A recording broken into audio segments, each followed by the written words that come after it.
making a silly frog. So this here is kind of a silly frog I made. Kind of made it as a joke.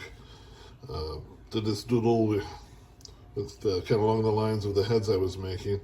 Did some doodles with my daughter, and I made this frog doodle that I thought was kind of funny, as a joke.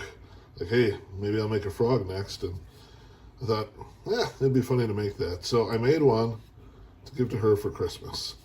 So kind of a gag gift. But my wife thought it was so cute that I should make a plan and sell that on Etsy too. So here, I went all the way through and made a little refrigerator magnet version, full-size version. Just a couple layers cut out, a little rounding to help with the separation of these flush pieces.